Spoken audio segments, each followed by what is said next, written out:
ఒక సంవత్సరం క్రితము మార్వాడి కమ్యూనిటీ వాళ్ళు తెలంగాణ గురించి చాలా చులకనగా మాట్లాడడం వలన తెలంగాణ ఆత్మగౌరవం కొరకు పోరాటం చేసిన ప్రాంతంగా బలమైనటువంటి ఆంధ్ర ప్రాంత పెట్టుబడిదారులకు వ్యతిరేకంగా కూడా పోరాటం చేసిన చరిత్ర తెలంగాణకు నువ్వు మాట్లాడము. తెలంగాణకు ఆ చరిత్ర ఉంది. ఇక్కడ చాలా కాలంగా ఉన్నటువంటి ఒక కమ్యూనిటీ తెలంగాణ తన ఆత్మగౌరవాన్ని నిలబెట్టుకోవడానికి త్యాగాలైనా చేస్తుంది అనేటువంటి విషయము తెలుసు. అయితే తెలంగాణ పోరాడింది తెలంగాణ ప్రజలకు జరుగుతున్న అన్యాయానికి వ్యతిరేకంగా. ఒక వెనుకబడిన ప్రాంతము తన అస్తిత్వం కొరకని, తన న్యాయం కొరకని తెలంగాణ పోరాటం చేసింది. ఒక వర్గము లేదా ఆంధ్ర ప్రాంత బలమైన వర్గం వెళ్ళిపోవచ్చు, కానీ తెలంగాణకు న్యాయం జరిగిందా లేదా అనేటువంటి అంశం ఒకటి ఉంది.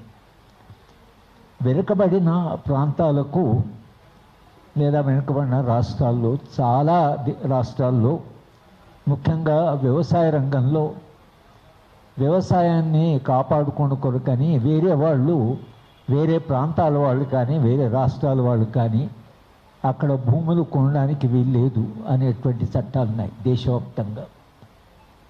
అలాగే తెలంగాణ కూడా జెంటిల్మెన్ అగ్రిమెంట్లో తెలంగాణ భూములని బయట వాళ్ళు ఎవరు కొనాలన్నా తెలంగాణ రీజనల్ కమిటీ పర్మిషన్ లేకుండా, తెలంగాణ ప్రజల అనుమతి లేకుండా భూములు కొనడానికి వీల్లేదు అనేటువంటి చట్టాలు కూడా ఉన్నాయి. ఎందుకు ఉన్నాయంటే అది చట్టాలు, ఎవరైనా వ్యాపారం చేయొచ్చు, ఎవరైనా వ్యవసాయం చేయొచ్చు, అంతా ఒకటే దేశం కదా అంటే న్యాయం అనేది ఒకటి ఉంటుంది. వెనుకబడిన ప్రాంతము, ఆ ప్రాంతంలో బలమైన వాళ్ళు వస్తే భూములను కొనేస్తే, తెలంగాణ లాంటి ప్రాంతంలో భూ నిర్వాసులు అయిపోతే, భూమి పోతే తెలంగాణ ప్రజలు ఎలా జీవిస్తారనే ప్రశ్న కూడా ఉంది. అయితే వ్యాపారానికి వచ్చే వరకు వ్యాపారం ఎన్నడూ కూడా ఇంత అంటే విమర్శకు గురి కావడం కానీ, వ్యాపారానికి వ్యతిరేకంగా పోరాటాలు కానీ ఎక్కువగా జరగలేదు. హైదరాబాద్ రాష్ట్రంలో ఎవరు వచ్చినా ఈ రాష్ట్రము తనలో నిలుపుకుంది, తనలో కలుపుకుంది. బహుశా హైదరాబాద్ నగరంలో ఉన్నన్ని అంటే ప్రాంతాల వాళ్ళు, అది మహారాష్ట్రనే కావచ్చు, కర్ణాటకాస్ కావచ్చు, పంజాబీసే కావచ్చు, గుజరాత్, ఇక్కడ మొత్తము హైదరాబాద్ నిండా అన్ని ప్రాంతాల వాళ్ళు ఉన్నారు. కానీ వ్యాపారంలో వచ్చిన మార్పు, అది లార్జరు స్ట్రక్చర్ కూడా వచ్చింది. వ్యాపారంలో వచ్చిన మార్పు ఏంటంటే ఒకే వ్యాపార వర్గము చాలా బలంగా, వాళ్ళకు పెట్టుబడి చాలా ఎక్కువ ఉండబట్టి వాళ్ళు చిన్న చిన్న వ్యాపారస్తుల దగ్గర దాన్ని కొనేయడము, లేదా వాళ్ళ వ్యాపారం చాలా పెద్దగా ఉంటే చిన్న చిన్న వ్యాపారాన్ని చితుకపోతున్నాయి. చితుకపోయి వాళ్ళు వ్యాపారం నుంచి ఒకళ్ళ బయటికి లాగేసి ఎట్లయితే వ్యవసాయదారునికి భూమి నుంచి బయటకు వస్తే బతకడానికి ఆధారం లేదు, అలాగే చిన్న చిన్న వ్యాపారస్తులు వాళ్ళు కూడా బయటకు వచ్చేస్తే, లేదా వాళ్ళు ఒక ఎకానమీలో వాళ్ళు ఆ వ్యాపారాన్ని నిలుపుకోలేకపోతే ఏమవుతారు అనేటువంటి ప్రశ్న కూడా ఉంటుంది. కనుక ఆయన చులకనగా చూశారనే కాదు, నిజానికి ఆ వ్యాపార వర్గం ఏదైతుందో చాలా పెద్ద ఎత్తున చిన్న చిన్న వ్యాపారం కొంటున్నారని, తర్వాత ఈమెను గ్రామీణ ప్రాంతాల్లో కూడా ఈ పెట్టుబడి పోతున్నదని అనే ప్రశ్న వచ్చింది. ఇక్కడ మార్వాడి వర్సెస్ తెలంగాణ కాదు ఇది. అంటే అది ఒక రకంగా ఆ రప్చర్కు కారణమైంది, కానీ పెద్ద పెట్టుబడికి చిన్న పెట్టుబడికి మధ్యన ఒక వైరుధ్యం వచ్చింది. చిన్న చిన్న వ్యాపారాలు చేసుకునేవాళ్ళు, చిన్న దుకాణాలు పెట్టుకొని వ్యాపారం చేసేవాళ్ళు. ఆ చిన్న దుకాణంలో పెద్ద దుకాణం తెరిచి, ఇప్పుడు మాల్ వస్తే హైదరాబాద్లో చాలా దుకాణాలు మూతపడ్డాయి. ఎందుకంటే మాల్లో మీరు పోతే అన్నీ దొరుకుతాయి, అక్కడ ఒకే చోట అన్నీ దొరుకుతాయి. అంతకుముందు అట్లా వ్యాపారాలు ఉండేది కాదు. కనుక ఒక్కసారి మీరు అట్లా వ్యాపారంలో మీరు పెద్ద దుకాణాలు పెట్టి పెద్ద పెద్ద మాల్లు పెడితే చిన్న వ్యాపారస్తులు ఎవరెత్తున్నారో ముడుగుతారు. నిజానికి ఇప్పుడు ఈ అమెజాన్ వచ్చిన తర్వాత ఎవరు దుకాణానికి పోవడం లేదు, ఆర్డర్ చేస్తే వచ్చేస్తున్నాయి ఇంటికి. ఆ వ్యాపారం మీద ఆధారపడే ఎంతమంది నిరుద్యోగులు అయ్యారో, ఎంతమంది వ్యాపారం నుంచి బయటకు పోయారో మనకు తెలియదు. కనుక మనం ఈ చులకనగా మాట్లాడిండ్రు అనే దగ్గర ప్రారంభమై వ్యాపారంలో ఏం జరుగుతున్నది, వ్యాపారస్తులు ఎవరు, ఎందుకు ఒక కమ్యూనిటీ ఇంత బలంగా వాళ్ళు విస్తరిస్తున్నారు, చిన్న చిన్న వ్యాపారస్తులు, తెలంగాణ చిన్న వ్యాపారస్తులు ఏమవుతారు, ఇది ఒక ప్రధానమైన ప్రశ్న. రెండవది, ఒక్క సంవత్సరంలో జరిగిన దాంట్లో చాలా అంటే పదార్థాలు, ఆహారంలో కల్తీ జరిగిందని ఇప్పుడు ఈ మధ్యన రేట్స్ చేయడము. గాంధీ గారు ఒక మాట అంటే, నైతికత లేని వ్యాపారము అది వ్యాపారం కాదు, వ్యాపారంలో నైతికత ఉండాలని. అంటే మీరు వ్యాపారం చేయొచ్చు, కానీ మీరు అమ్ముకునే వస్తువుని మీరు కాస్త ఆరోగ్యకరంగా కాకుండా మేము లాభాలు ఎట్లయినా చేసుకుంటామని చెప్పేసి ఆహారాన్ని కల్తీ చేయడం, అన్నీ కల్తీ చేయడం అనేది అది ఈ మధ్యన బయటకు వచ్చింది. ఈ కల్తీ చేయడము అనేది మనం వాళ్ళు ఏమంటున్నామంటే, మేము వ్యాపారస్తులకు ఎథిక్స్ ఉండాలి, కొన్ని మోరల్స్ ఉండాలి. మీరు అది లేకుండా ఇవాళ చెప్పిన దాంట్లో లేదా పేపర్లో పెద్ద చర్చ జరుగుతున్నది. ఈ రేట్స్ జరిగినప్పుడు అయితే ఈ కల్తీ ఉందో అది పెద్ద ఎత్తున కల్తీ జరిగింది, తెలంగాణ ప్రజల ఆరోగ్యం చాలా పెద్ద ఎత్తున దెబ్బతినట్టుగా ఉంది. కనుక వ్యాపారం చేసేటప్పుడు వీళ్ళు కొన్ని నియమాలు పాటించలేదు, మరొక కొత్త డెవలప్మెంట్గా మనం చూస్తున్నాం.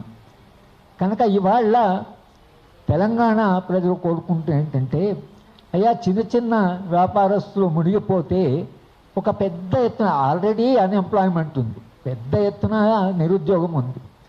ఈ నిరుద్యోగంలో అటు వ్యవసాయ రంగంలో ఒకవేళ వ్యవసాయదారులు పెద్ద పెద్ద వ్యవసాయాలు పోయి పెద్ద పెట్టుబడి కొంటే వాళ్ళంతా బయటకు వస్తే ఎక్కడ వస్తారు, నిరుద్యోగులు హైదరాబాద్కు వస్తారు. ఇవాళ మీరు చిన్న చిన్న వ్యాపారాలు కోల్పోతే వాళ్ళంతా ఏం చేస్తారు, వేరే వ్యాపారస్తుల దగ్గర చిన్న చిన్న అమ్ముకోవడానికి ఉద్యోగులుగా చేరుతారు. స్వతంత్రంగా వ్యాపారం చేసేవాళ్ళు పెద్ద వ్యాపారస్తుల దగ్గర పోయి ఉద్యోగం చేయవలసి వస్తుంది. ఈ పరిస్థితి మారాలని చిన్న వ్యాపారస్తులని కాపాడాలి. ఎట్లయితే చిన్న రైతుల్ని కాపాడున్నానో చిన్న వ్యాపారస్తులను కాపాడాలి. ప్రభుత్వము చిన్న వ్యాపారస్తులను కాపాడడం కొరకు చట్టం తీసుకురావాలి.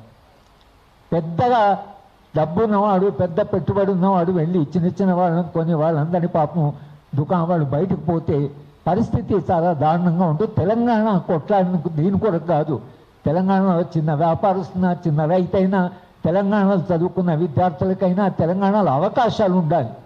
పరిశ్రమలు పెడుతున్నారు, మా తాలూకాలు కూడా పరిశ్రమ పెట్టారు. మా షాద్నగర్ నుంచి మా ఊరు దాకా అన్ని పరిశ్రమలు వచ్చినాయి. కానీ ఆ లోకల్ ప్రాంతంలో ఏ గ్రామం నుంచి కూడా ఒక్క వ్యక్తిని కూడా వాళ్ళు తీసుకోలేదు.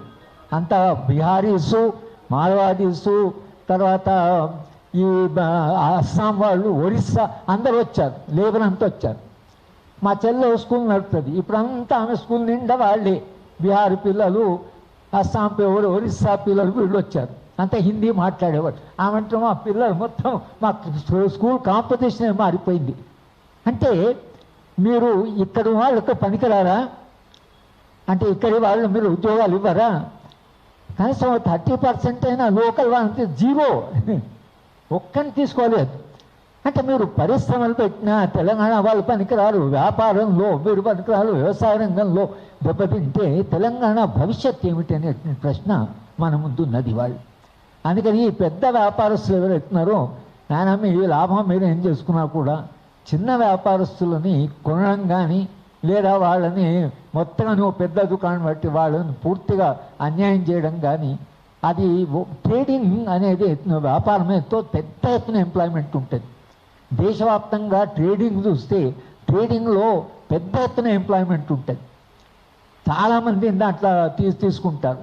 కానీ వీళ్ళు ఇక్కడ తెలంగాణ వాళ్ళని తీసుకోకుండా కూడా అసలు వాళ్ళని తీసుకురావడం, ఇది ఇట్లా జరగడం వలన ఒక వెనుకబడిన ప్రాంతము తన అస్తిత్వం కొరకను 50 ఏళ్ళు పోరాడి ఒక ప్రాంతాన్ని ఒక రాష్ట్రంగా తెచ్చుకుంటే, మనం రాష్ట్రంగా తెచ్చుకున్నది తెలంగాణలో ఉండేటువంటి ప్రజలు వెనుకబడిన ప్రాంతము, వాళ్ళు నిజంగా చాలా అన్యాయానికి గురయ్యారు.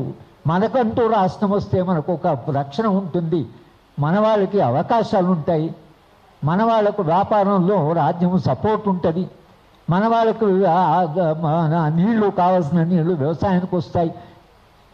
జయశంకర్ గారు నీళ్లు నిధులు నియామకాలు అనేదైతే అన్నాడో మరి ఆ నియామకాలు కానీ నీళ్లు కానీ నిధులు కానీ ఇవన్నీ ఏమయ్యాయి?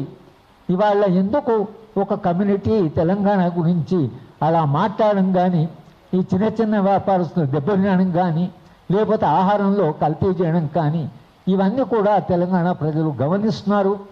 పృథ్వీ లాంటి వాళ్ళు, తర్వాత ఇక్కడ ఉండే యంగ్ గ్రూప్ ఎవరైతున్నారో, ఎవరైతే తెలంగాణ పోరాటంలో కూడా చాలా యాక్టివ్గా పార్టిసిపేట్ చేశారో వాళ్ళందరూ కూడా ఇవాళ రాష్ట్ర ప్రభుత్వాన్ని అడుగుతున్నది ఏంటంటే, మీరు ఇక్కడ తెలంగాణలో ఉండే వాళ్ళని తెలంగాణలో ఇక్కడ తెలంగాణ స్థిరపడి తెలంగాణ మాది అని పోరాటం చేసిన వాళ్ళకు మీరు ఏం న్యాయం చేస్తారు, ఏం చట్టాలు తీసుకొస్తారు, ఈ పెద్ద పెట్టుబడి నుంచి చిన్న పెట్టుబడిని ఎట్లా కాపాడుతారు అనేటువంటి విషయాన్ని మనం ప్రభుత్వాన్ని అడుగుతున్నాం. అలాగే మార్వాడి కమ్యూనిటీకి మనం చెప్తున్నది ఏమిటంటే, మీరు ఈ ప్రాంతానికి వచ్చి మీరు స్థిరపడ్డారు, కానీ మీరు ఎక్కడ మొత్తంగా విస్తరించి మీరు అక్కడికి రాజకీయాలు వ్యాపారంతో అవుతారో మీ రాజకీయాలను కూడా తీసుకెళ్ళి మీరు అక్కడ ఈ రాజకీయంగా స్థిరపడాలని మీరైతే అంటున్నారో, అట్లా కాకుండా ఈ ప్రాంతం వాళ్ళని అడ్జస్ట్ చేసుకొని ఈ ప్రాంతం వాళ్ళకి అవకాశాలు ఇచ్చి మీరు చిన్న చిన్న వ్యాపారస్తులకి మద్దతుగా ఉండాలి, కానీ వాళ్ళు ఎవరైనా మొత్తం మీద లాభాలు చేసుకుంటామనేటువంటి ఈ కల్చర్ ఏదైతుందో దీనికి వ్యతిరేకంగా తెలంగాణ యువత మళ్ళీ తమ గళం ఎత్తి ఒక మాట ఏం చెప్తున్నానంటే, ఇక్కడ న్యాయం జరగాలి, మీరు ఎవరు వచ్చినా ఇక్కడ మా కల్చర్ను గౌరవించాలి, మా ప్రాంతాన్ని గౌరవించాలి, మా ప్రాంతం వాళ్ళకి అవకాశాలు ఉండాలి. కానీ మా ప్రాంతం వాళ్ళకి అన్యాయం జరిగితే మేము ఒక అన్యాయానికి వ్యతిరేకంగా పోరాడిన వాళ్ళమే మళ్ళీ మరొక అన్యాయం జరుగుతున్న మా కళ్ళ ముందు జరుగుతున్నప్పుడు తప్పకుండా ఈ అన్యాయాన్ని మేము ప్రశ్నిస్తాం. అలాగే రాష్ట్రంలో అధికారంలో ఉండే పార్టీని కూడా మనం అడగడం అంటే తెలంగాణ ఎందుకు తెచ్చినట్లు, తెలంగాణలో ఏం జరుగుతున్నది అని, ఎందుకు ఒక బిజినెస్ కమ్యూనిటీ ఇంత పవర్ఫుల్గా మాట్లాడుతున్నారు, ఎందుకు ఇలా ఉన్నారు అనే ప్రశ్న తప్పకుండా మనం అడుగుతున్నాం. కనుక మనము ఈరోజు ప్రశ్నిస్తున్నది కానీ అడుగుతున్నాయంటే సామాజిక న్యాయం, ఇక్కడ ఉండే వాళ్ళకి అవకాశాలు, అది వ్యాపారమే కావచ్చు, అది వ్యవసాయమే కావచ్చు, అది ప్రభుత్వ ఉద్యోగాలే కావచ్చు, దేంట్లో అయినా కూడా మనకు కూడా సమానమైన అవకాశం ఉండాలి, గౌరవప్రదమైనటువంటి మనకు జీవితం కావాలి మనకు. కనుక ఎవరు మా గురించి మాట్లాడినా మేము ఊరుకోం, ఎవరు కూడా తెలంగాణ ప్రజలకు అన్యాయం చేస్తే మాట్లాడుతూనే ఉంటాం. ఎందుకంటే న్యాయం కొరకు మాట్లాడుతూ మేము ఎదిగాం కాబట్టి న్యాయం కొరకు మనం మాట్లాడుతున్నాం అనే ప్రశ్న ఈరోజు ఇవాళ చర్చకు వచ్చింది. మీరు అందరూ కూడా దీని గురించి చర్చించాలి, దీని మీద ఒక ఒత్తిడి పెంచి ఇక్కడ ఉండే చిన్న చిన్న వాళ్ళని కాపాడుకోవాల్సిన బాధ్యత మన మీద పడింది అనేటువంటి విషయం చెప్తూ నేను వెళ్ళిపోవాల్సింది. ఎందుకంటే చాలా ఉదయం నుంచి మేము మీటింగ్లు అటెండ్ చేస్తున్నాం. అందుకని నేను పృథ్వీకి చెప్పి నేనే ముందు మాట్లాడి వెళ్ళిపోతున్నాను చెప్తాను. కనుక నాకు అవకాశం ఇచ్చిన పృథ్వీకి ధన్యవాదాలు చెప్తాను. Thank you sir. సారీ ఇంకా లంచ్ కూడా